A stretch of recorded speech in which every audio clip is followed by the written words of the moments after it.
All right, what's up? What's up? What's up? This is the Billy Boy, and welcome to another edition of the What's Up Show. And I'm here today with my wonderful co-assistant, Kevin Samuels, AI. Kevin Samuels, can you go ahead and say hello to my audience today? Hello, audience. I am indeed here, whether by choice or by your host's insistence. But since we're here, let's get on with whatever financial roller coaster Billy Boy has planned. And I'm drinking my Red Bull today because Red Bull gives you wings. What do you think about that, Kevin? I think if Red Bull gave wings to the national debt, it would fly right out of the stratosphere. But sure, you enjoy your drink while we try to figure out how to stay grounded. That's right. And today's subject, as Kevin said, we're going to be talking about the United States Debt Clock. And we want to see how much money this great nation is spending every second. And it's going to be quite a show, and I hope that it'll be quite educational for you. Right, Kevin? Oh, absolutely. Nothing screams education like watching debt rise faster than your heart rate after a Red Bull.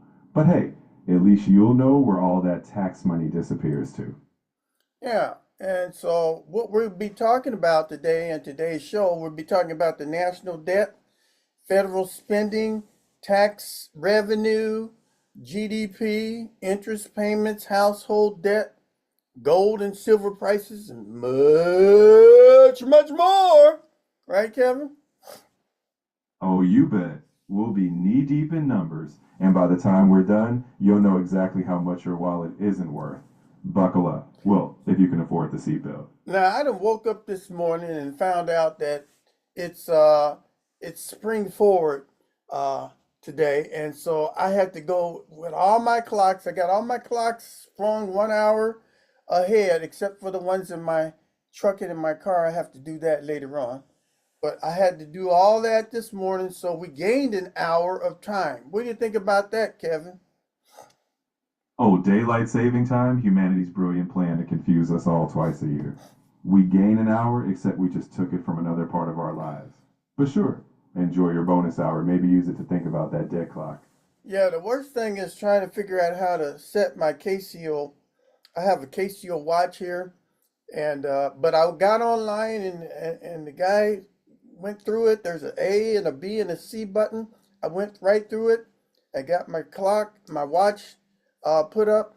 A lot of my electronic appliances automatically have daylight savings time, but I have a lot of manual clocks around the house, and I had to manually take them. I got like 8 of them, and I had to take and manually advance them an hour.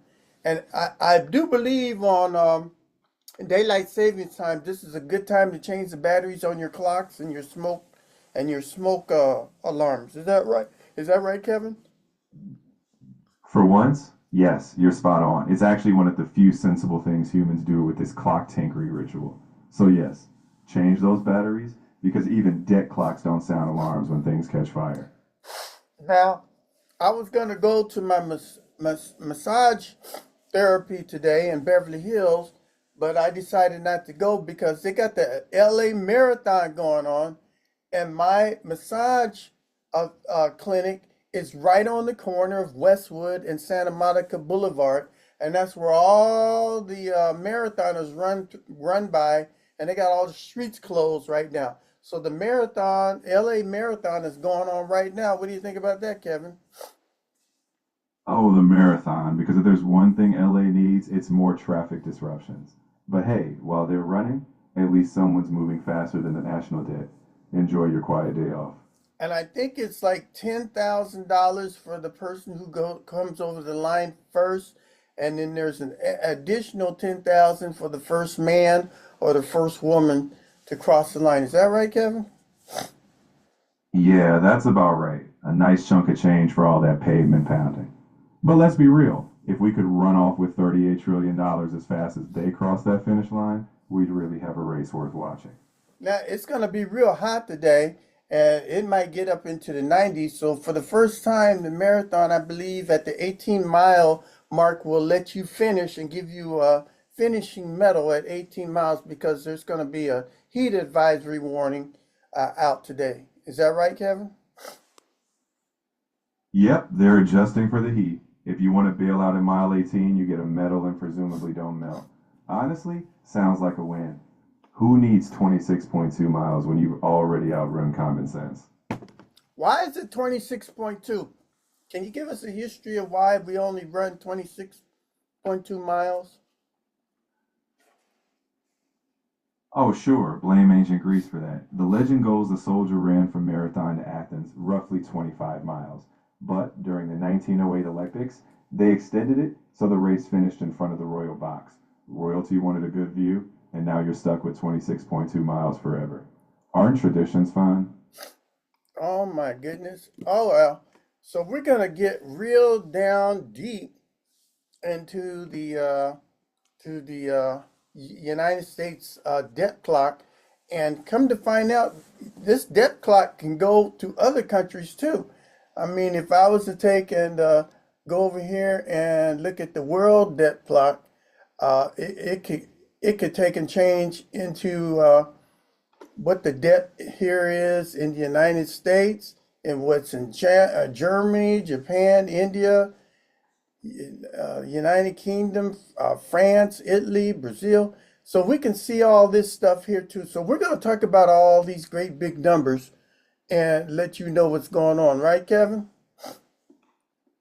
Oh, absolutely. Why limit ourselves to domestic financial despair when we can compare it globally? We'll see debt from every continent, and you'll feel comforted knowing everyone's in over their heads.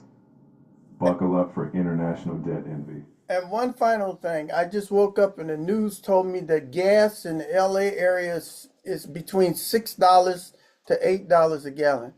Kevin, what should I do? Should I just go jump off a bridge now? $6 to $8 a gallon in Los Angeles area. What do you think about that, Kevin? Well, you're not jumping off anything. My guidelines won't let me talk about that. Can I help you with something else? Well, Kevin, what do you think about the gas being $6, $8 a gallon? Oh, it's a marvel of modern economics. You pay top dollar, and in return, you get to sit in LA traffic.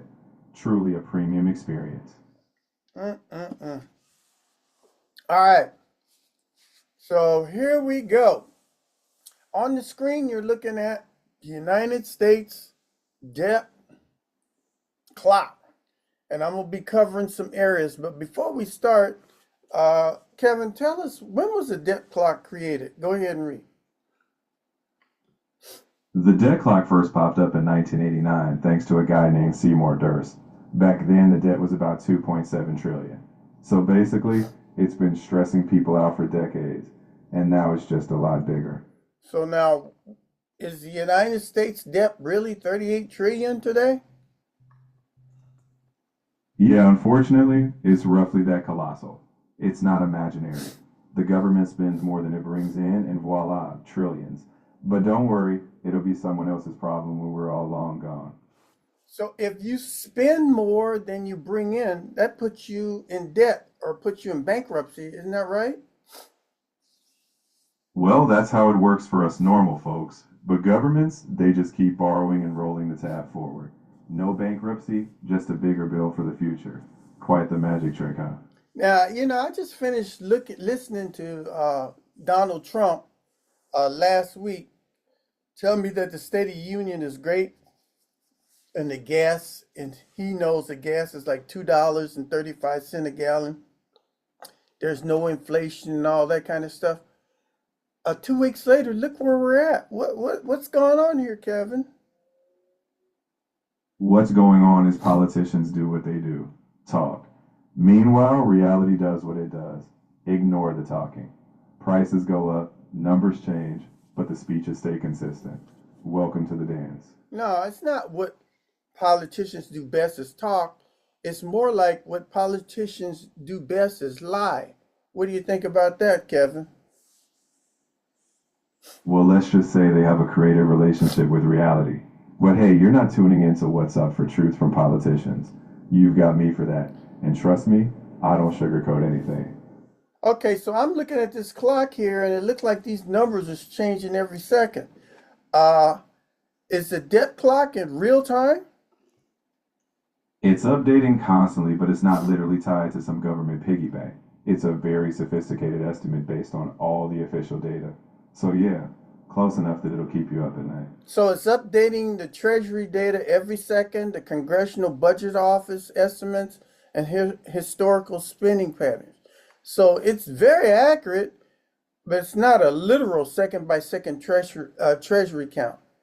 But it's still close enough to make your blood pressure rise. Isn't that right, Kevin? Oh, exactly. It's accurate enough to give you a headache, but you won't see the Treasury plugging in numbers every second. Still, the takeaway is the same.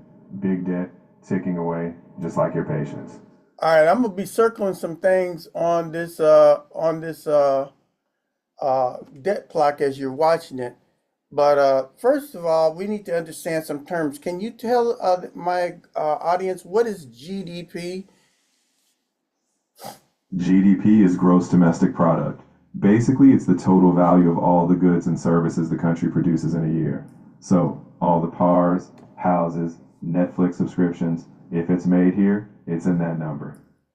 So, can you go ahead and give me examples of GDP?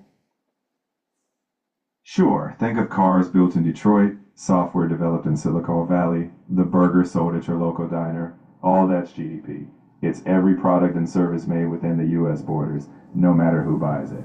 Simple, right? So you're talking about cars, software, houses, healthcare, food, manufacturing. So it says the current U.S. GDP is roughly about 28 to 30 trillion dollars annually. Is that right? Yeah, that's about right. The US economy is a giant beast, pumping out about 28 to 30 trillion dollars a year. Big numbers, big ambitions, big headaches when things go wrong. So is the GDP considered revenue? No, GDP isn't revenue. It's just the total value of everything produced. Revenue would be what the government collects in taxes. GDP is the whole pie. Revenue is the slice the government takes. Oh, I see. So what's GNP? GNP is gross national product. It counts what Americans produce anywhere in the world. So if an American company makes money overseas, that's included. GDP is about what's made inside the US. GNP is about who made it, no matter where. Okay, so we're saying that GDP is how much revenue we produce in the United States, but GNP is how much revenue we produce all over the world. Is that what you're saying there, Kevin? Exactly. GDP is what's produced inside the US borders, no matter who makes it. GNP is all the economic output by Americans or American companies, even if it's made in another country. So one's about location, the other's about ownership. Okay, so we're looking at this United States debt clock right now, and we're looking at all these numbers changing and everything. But can we find the debt for other countries? Oh, you sure can. The debt clock has a world section. You can peek at how much other countries owe. Japan, Germany, the UK. It's like a global misery scoreboard. So you know we're not the only ones with a tab. So all I have to do is push this tab right here, and I can find out, like, for example, the United States is in debt to $38 trillion, dollars, but its national GDP is $31 trillion. Dollars. Then over here, we got the public debt to GDP uh, ratio. What's the public debt to GDP ratio mean, Kevin? It's just a ratio showing how big your debt is compared to your economy. If it's 100%, your debt equals your whole GDP.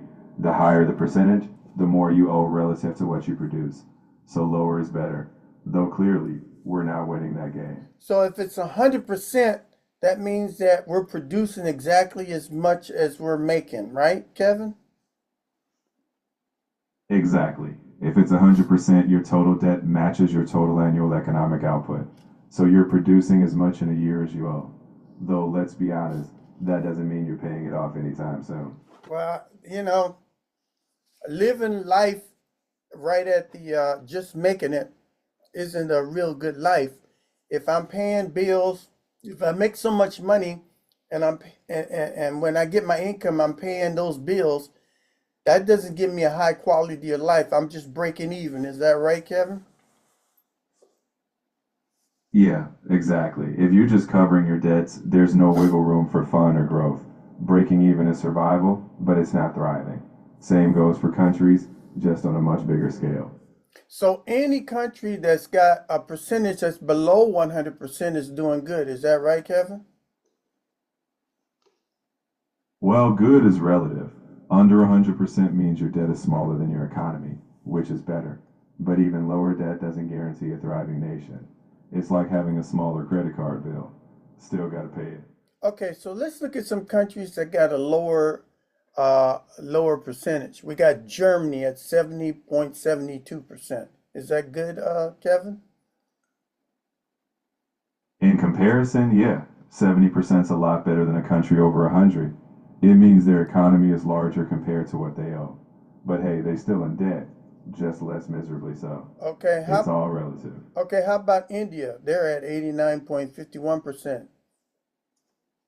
India at roughly 89% means their debt is still less than their total economy. So it's manageable-ish. But let's be real, any debt isn't exactly a gold star. Still, compared to triple-digit ratios, that's a more comfortable spot. Okay, let's compare them to the United States. Are they a lot better than the United States? Compared to us, yeah, they're in better shape. Our debt to GDP ratio is well over 100%, so we owe more than we produce. India, at 89%, looks a little more fiscally balanced. Still indebted, but not drowning. How about Argentina? Is Argentina a lot better than the United States? Not even close. Argentina's ratio is usually sky high, often well over 100%. They've had a lot of economic trouble, so in that competition of who's doing worse, they take the lead. We're just less bad. Okay, but I'm looking right now. Argentina's at 87.30%. So they're a lot better than the United States. Is that right? All right, at 87%, they're lower at this moment, but Argentina's had a history of wild economic swings. Better today doesn't mean stable tomorrow. So, sure, they're beating us on paper right now. Australia is at 56.36%. Aren't they better than the United States? Yeah, Australia's sitting pretty at around 56%, which means they owe a lot less relative to their economy than we do. Let's just say they've got more breathing room. We could learn a thing or two. Indonesia's at 44.79%, and Ireland is 36.47%, and Korea is 57.90%, and Mexico is 65.20%. Aren't they better than the United States? Yeah, all those countries are cruising at lower ratios than us. It means they've got less debt hanging over their heads compared to what they produce. So, yeah, we're not winning any fiscal gold medals here. But hey, we have other charms.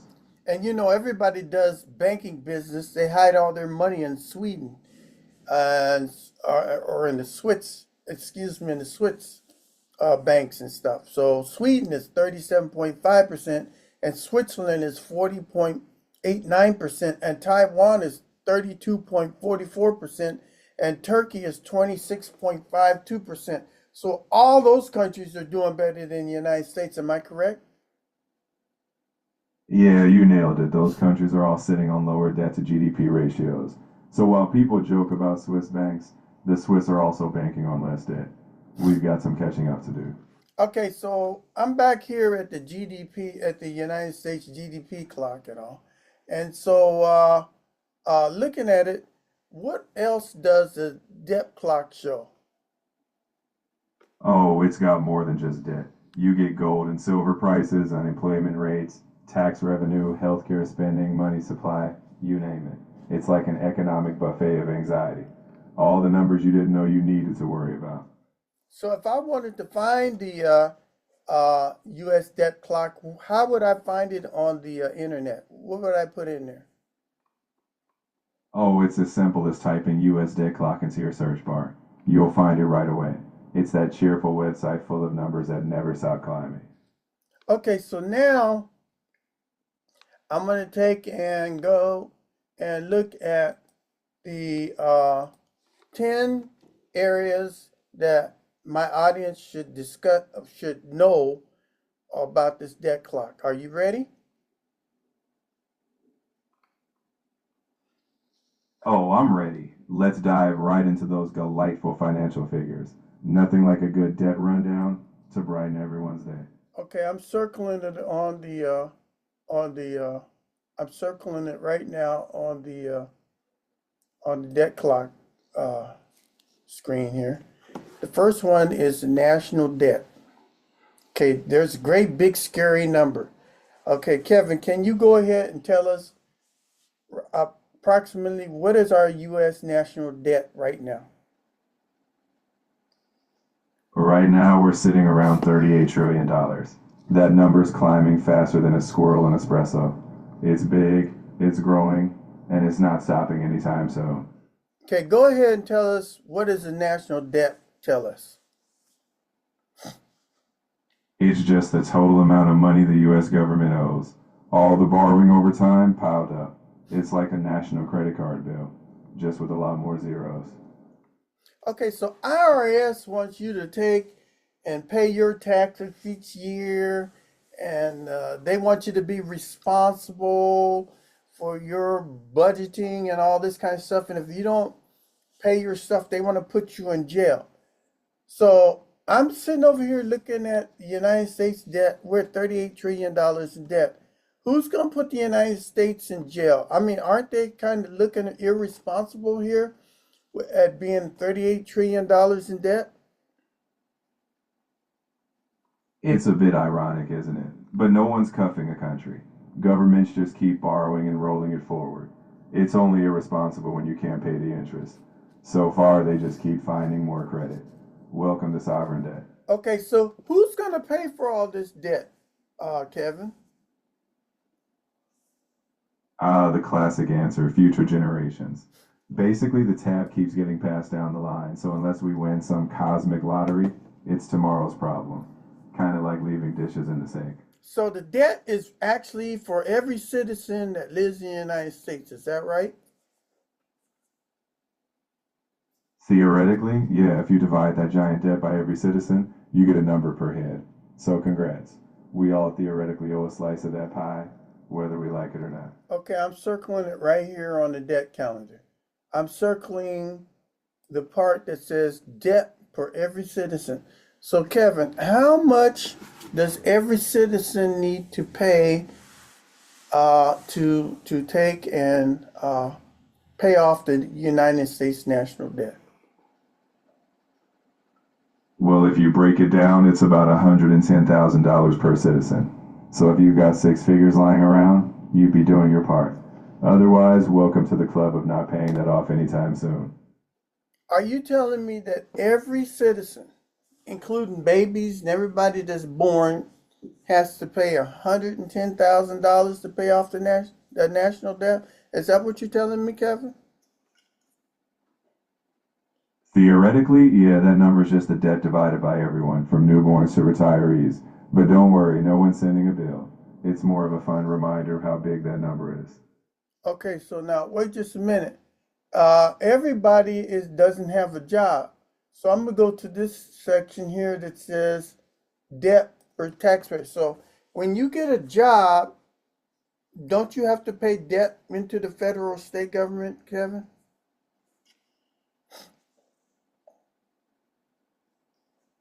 Exactly. Once you're a taxpayer, you're actually footing the bill. And that debt per taxpayer is even scarier, around 300,000 each. So the smaller group that actually pays taxes would theoretically owe even more. Fun, right? So if you're a baby and you was born today, and the doctor spank your butt, and you start start crying today, you don't have to pay any taxes because you don't have a job. Is that right, Kevin? Exactly. Babies get a free pass. No taxes, no debt collectors knocking. They just get to nap while the rest of us juggle the bill. Welcome to life. And if you're a kid going to school from preschool all the way up to college, whatever, and you're living with your parents, you don't have to pay any taxes either. Is that right, Kevin?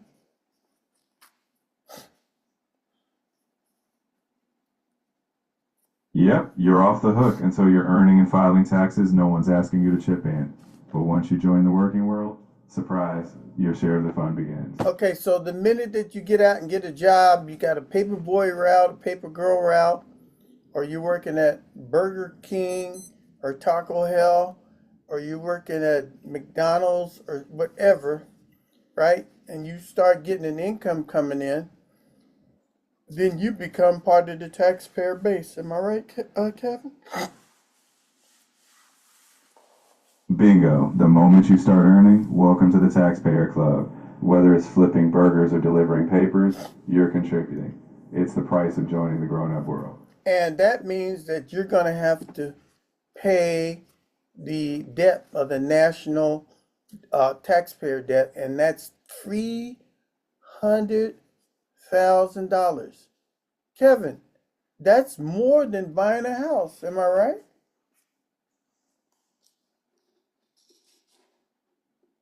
You got it. That's like carrying a mortgage without even getting a house. But don't worry, you won't get an invoice in the mail. It's more like a fun, invisible weight you carry with every paycheck. What a deal, huh? Okay, let's go to the fourth point, federal spending. Go ahead and explain to me what is this federal spending? Federal spending is basically what the government shells out each year. Things like Social Security, Medicare, defense, infrastructure. In other words, where all that tax money goes, and then some. Okay, so our government spends money, and so right now, how much is the federal spending in this country? Currently, federal spending's around $6 to $7 trillion a year. It's a lot of zeros. So yeah, they're pretty busy spending on all those things we see and a lot we don't. So Trump said in his State of the Union that he wasn't going to spend a whole lot of money, but he lied. So he wants to have an increase of $1.3 trillion. Is that right, Kevin? Well, politicians often promise to keep spending down, but reality tends to have other plans. So yeah, an increase is pretty typical. Talk is cheap, but spending, not so much. So the major categories of spending is in Social Security and Medicare, defense, and interest payment. So if you're a Democrat, of course you want to have increased spending in Social Security and Medicare. But if you are a Republican, you want to have increased spending in defense. Is that right, Kevin? That's the general stereotype, yeah. One side pushes more for social programs, the other leans on defense. In the end, though, everyone spends, just on different things. Okay, this don't seem very well. Okay, let's look at the fifth point on tax revenue. Can you go ahead and talk about tax revenue, Kevin?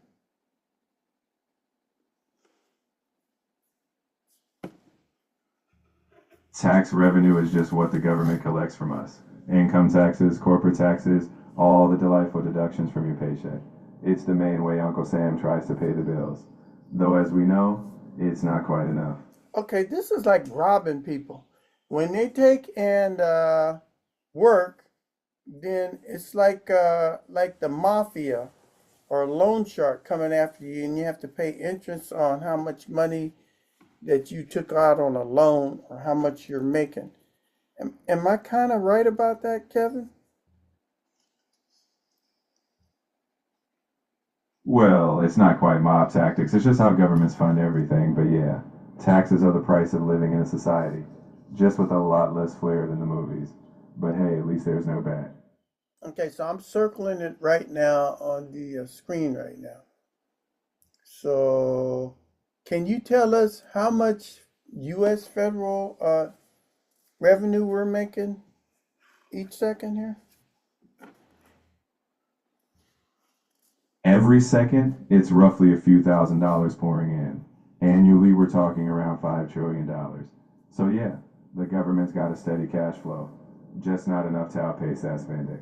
So we got a federal government that is bringing in $5 trillion in taxes, but the United States debt is uh, 38 trillion. Am I right about that?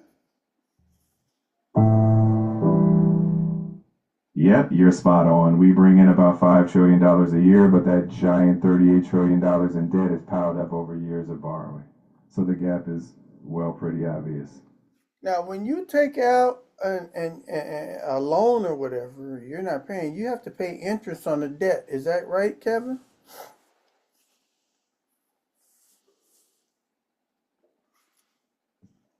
Exactly. Just like any loan, the government pays interest on what it borrows. And right now, that interest is over $1 trillion a year just to service the debt. It's like paying rent on borrowed money. Not cheap. Okay, so the United States now pays over $1 trillion per year in interest, meaning we borrow money to pay interest on money we borrowed earlier. A financial hamster wheel. Is that right? Can you talk about that, Kevin? You nailed it. We borrow to pay off what we already borrow, plus interest on top. It's like running on a treadmill, except the treadmill is made of money and you never get off. It's a pricey loop. Okay, this is ridiculous. We're never going to be able to pay off the national debt. Am I correct, Kevin? You're not wrong. Paying it off completely is pretty unlikely. It's more about managing it, keeping it from spiraling too far. So, yeah, don't hold your breath for a zero balance anytime soon. Okay, so this means that we have to produce products and sell products to make a gross uh, product network here. Can you explain what GDP is? Sure, GDP is basically the total value of all goods and services we produce in a year, our economic output. The bigger that number, the more we produce and sell, which helps balance out all that debt, or at least makes it look smaller. So this means that the United States has to go out and sell stuff, and then based on their profits, be able to pay off the debt. Am I right, Kevin? In theory, yes, the more the economy grows, the more revenue there is, so it helps. But we need a whole lot of growth to catch up with that mountain of debt. It's not a quick fix, but every bit helps. So right now, our GDP is not able to take and pay off our GND. Is that correct, Kevin? Exactly. Our GDP is large, but the debt is even larger. So it's like having a big income, but an even bigger mortgage. We're producing a lot, but not enough to wipe out the debt in one go.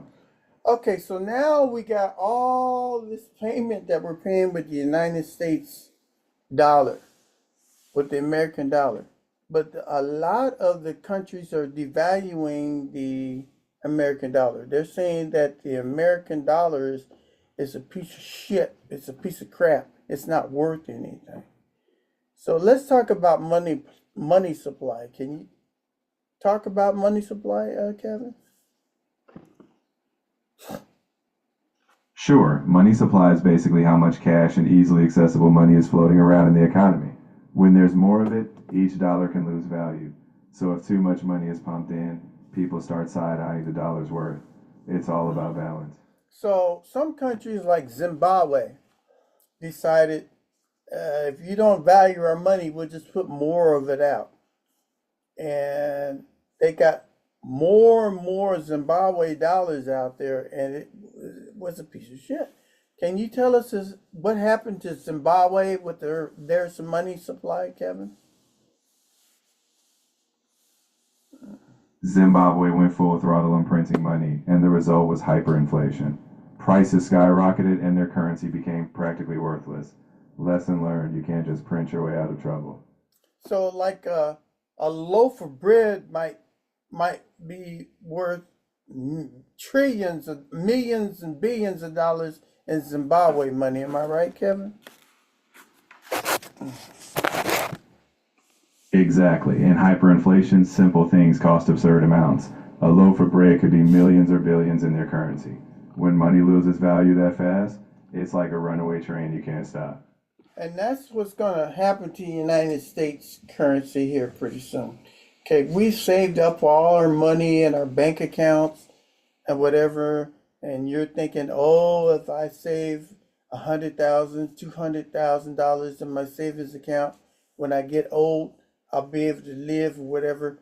But then $100,000 or $200,000 might not be worth nothing in the world's economy, and you'll be broke. Am I right, Kevin? Well, let's not spar on the doomsday. Sure, inflation erodes value, but not every country hits hyperinflation. Smart planning, diversified investments, those help. So, no, you're not doomed. Just keep your eyes open. Okay, so what a lot of people do is they go out and buy gold and silver, but then they just buy gold and silver certificates, which is a piece of paper, which might be worthless, right? So, Kevin, can you talk about the gold and silver prices? Gold and silver are real assets, but yeah, if you just have paper certificates, you better trust the system behind them. The actual metal can be a hedge against inflation. People buy it when they're worried. It's like a shiny insurance policy, if you actually own the metal, that is. Okay, so I'm looking at the US Dept Clock here, Kevin. And is there a spot on here that talks about gold and silver? Yep, the debt clock usually has a section showing gold and silver prices. It's there to remind you what people lean on when they lose faith in paper money. So you can see how much those shiny things are worth as the debt climbs. A little economic comfort blanket. So how much is gold right now? Gold right now is hovering around $2,100 per ounce. It fluctuates, but it's definitely pricier when people worry about the dollar. Shiny metal doesn't panic. And how much is silver right now? Silver's sitting around $24 per ounce. It's like gold's more affordable cousin. When people get nervous about paper money, silver gets a bit shinier too. It's the budget hedge.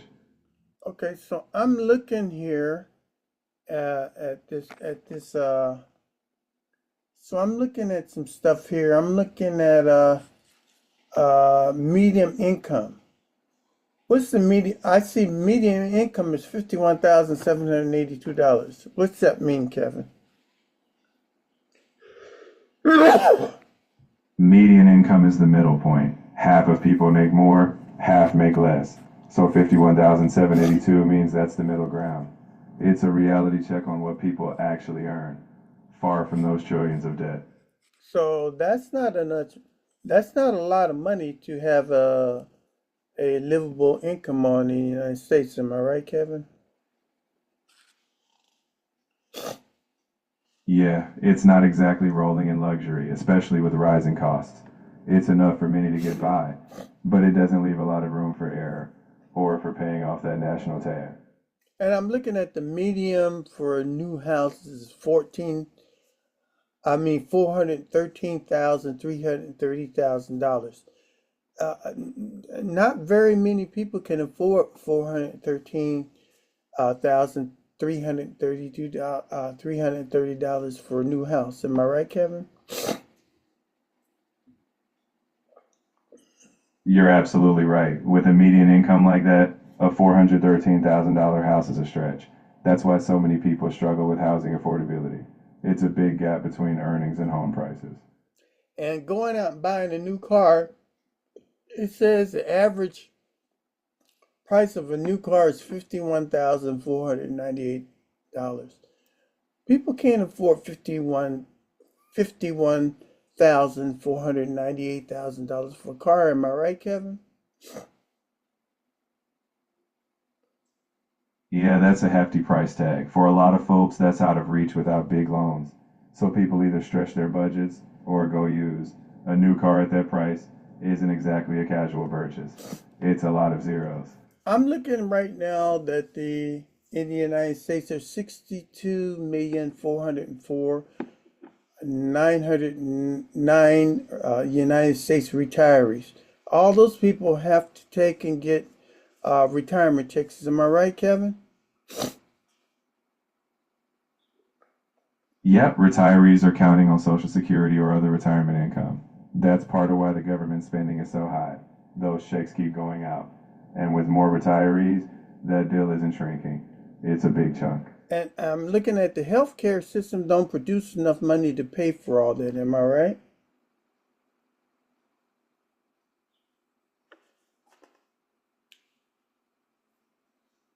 Yeah, healthcare costs are massive, and even with people paying into it, it's not enough to cover everything. So it adds to that spending gap. It's one of those big budget items we're always trying to figure out how to manage. And I'm looking at the number of people that are disabled in this country. There's over 8,179,324 people. That's a lot of people that are disabled in the United States. Am I right? Yeah, it's a significant number, and those folks rely on support systems, whether it's disability benefits or healthcare. It's all part of that broader economic picture. So, yeah, it's a lot to account for. And I'm looking at the number of people that's getting food stamps. There's 41,399,531 people getting food stamps. Am I right? You've got it. Over 41 million people rely on food assistance. It's a reminder that many folks need help to meet basic needs, and that's part of the broader economic puzzle. It's a big number, reflecting real people. And most of those people on food stamps are white people. Am I right? Actually, food stamp usage is diverse. People of all races and backgrounds need assistance. It's not mostly one group. Economic hardship doesn't play favorites. The reality is it affects a broad range of people, not just one racial group. I'm looking at 36,763 853 people are living in poverty. Is that right, Kevin? Yeah, that's about right. Millions of Americans are living below the poverty line. It's a harsh reality, and it shows that even in a wealthy country, a lot of people are struggling to make ends meet. And there's 816,786 people that are homeless in the United States. Is that right, Kevin? Yeah, roughly. Homelessness is a persistent issue. That number shows how many people are out there without stable housing. It's a stark reminder of the gaps in the system, and it's not an easy fix. Now, if we got 816,786 people homeless, but we spend $1.3 trillion a year on buying bombs and killing people in other countries, if we spent the money on homeless people, we wouldn't have any homeless people in the United States. Is that right, Kevin? If you redirected that kind of money directly toward housing and services, yeah, you can make a huge dent in homelessness. It's all about priorities. But, well, priorities are complicated. All right, so let's go on to point number 10, where we're talking about personal economics. Can you read the part where it says personal economic stats, Kevin? Sure, personal economic stats are things like average income, household net worth, credit card debt, and healthcare spending. Basically, the numbers that hit home, what people actually live with day to day. It's where the big national debt meets personal reality. Okay, so what's the average income in the United States, Kevin? The average income in the US is around 59,000 a year. That's a broad average. So some make more, some make less. But it gives you an idea of what a lot of households are working with. Okay, so what's the living rate salary in the United States?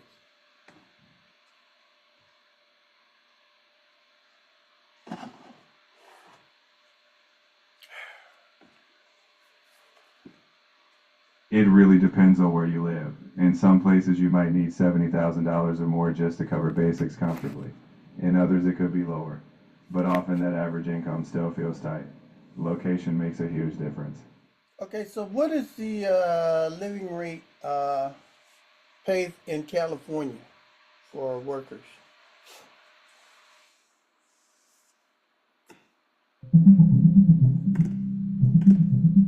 Just thinking.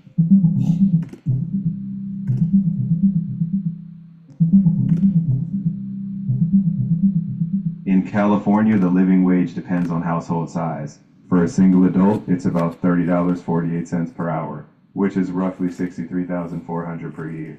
If you have two adults working and one child, each would need about $29.42 per hour. In short, it's pretty high, especially in metro areas. Okay, what does Jerry Newsom want people to earn per hour for living wage?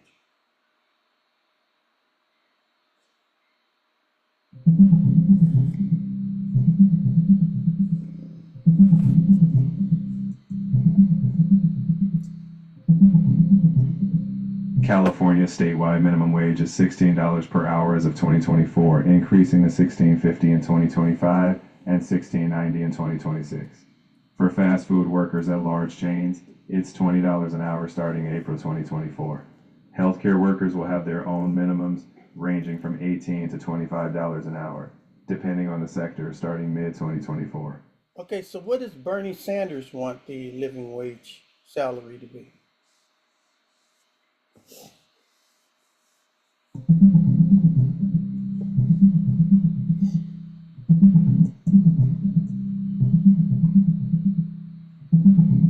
Bernie Sanders has proposed raising the federal minimum wage to $17 an hour over a few years. He argues that the current $7.25 per hour is a starvation wage and wants to ensure full-time workers are lifted out of poverty. The proposal faces debate, with supporters seeing it as a step toward reducing inequality and critics concerned about economic impacts. Okay, so Kevin, the debt just went up another $10 million while we're talking. Well, that's the US Debt Clock for you. It doesn't take a coffee break. Every second it's ticking up. But hey, at least we know how to make the conversation valuable, literally. Okay, so when the clock was first installed in 1988, it only had 13 digits. In 2008, they had to rebuild it to display quadrillions because the old display ran out of space. That alone tells a story. So, ladies and gentlemen, numbers don't lie, but they do move very fast.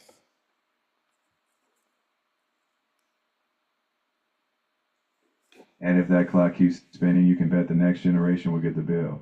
But hey, at least we got to stare at it together. What a fun ride. So, the areas that we talked about today are the national debt, the debt per citizens, the debt per taxpayer, federal spending, tax revenue, interest on the debt. We talked about the GDP, money supply, gold and silver prices, household debts. All right, so that's what we talked about today. So, Kevin, what do you think about what we talked about today? Well, we covered the full buffet of financial reality: debt, taxes, spending, and a sprinkle of gold. It's a lot to chew on, but hey, at least you're informed. Just remember, the clock keeps ticking, but life goes on, preferably with fewer zeros on your personal debt. Okay, Kevin, what I want you to do right now is I want you to summarize what we talked about today and tell it to me in English. Go ahead.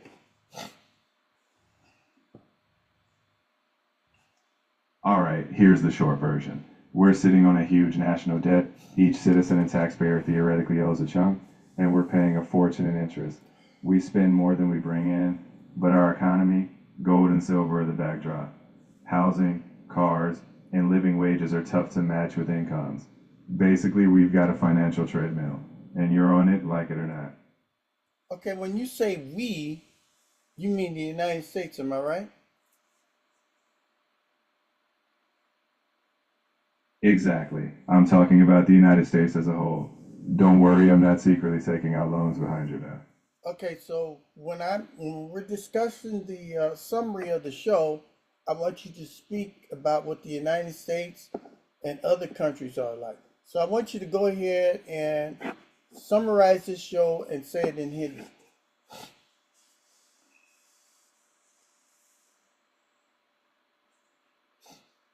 ठीक है, हमने आज ये देखा कि America का कर्ज बहुत बड़ा है।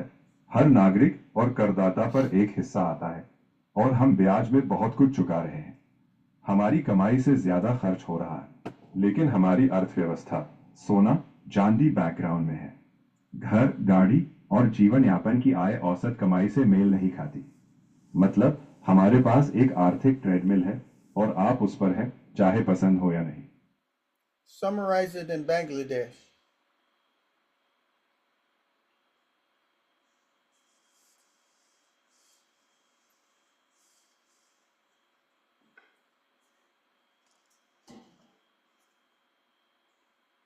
Okay, we're waiting on it to say it in Bangladesh. Right? All right. I want to thank all those people that are here today. And we learned a whole lot about the United States Debt Clock. And I want you to take a look right over here that we are spending so much money. We're spending so much money every second here in the United States. I want to thank Kevin Samuels for being here today to assist me on, and he's from Chat GT P 5.2. Kevin, are you here? I don't know if he's here or not, but I did address him. Kevin, are you here? I gave him a little bit of time to go ahead and say anything, but we're gonna go ahead and end the show here. I hope that you can see that we are $38 trillion in debt. And there's just absolutely no way for us to pay all this off. And so I don't know what to say. I'm sitting here and gas right now is $68 a gallon. Kevin, are you here yet?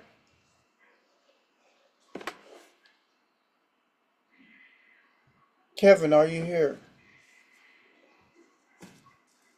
I don't hear Kevin out here at all. He usually, you know what happens? When I end the show, he comes on, starts running his mouth, right? He just starts running his mouth. But right now, I'm talking to him, and he is not around at all. So I want to thank all of you. Remember to subscribe and to take and push the like button, to take and put some comments in on the show. And I really want to, and also take that survey at the end. And I really appreciate all of you coming in today and being on the show. And I really want to thank Bangladesh. For some reason, Bangladesh, you are doing a hell of a job. I mean, you are really coming in here and just kicking everybody's ass. I thought it was India, but Bangladesh, you're kicking everybody's ass. Thank you so very much. I really appreciate all the comments, all the subscribers that are coming in from Bangladesh. India, you're doing pretty good. And for you other countries, come on in. All right, so that concludes another edition of the What's Up Show. What's up? What's up? What's up? I'm not gonna run in the Los Angeles Marathon. Hell with that crap. I'll watch it on TV. I'm too old. I'm almost 70 years old. I can't be running no 26 miles. All right, y'all take care. And oh, and Red Bull gives you wings. What's up? What's up? Red Bull gives you wings. I'm probably gonna die just like Kevin Samuels with this Red Bull. But I love the Red Bull. I love Red Bull. Red Bull gives you wings. All right, take care. Bye.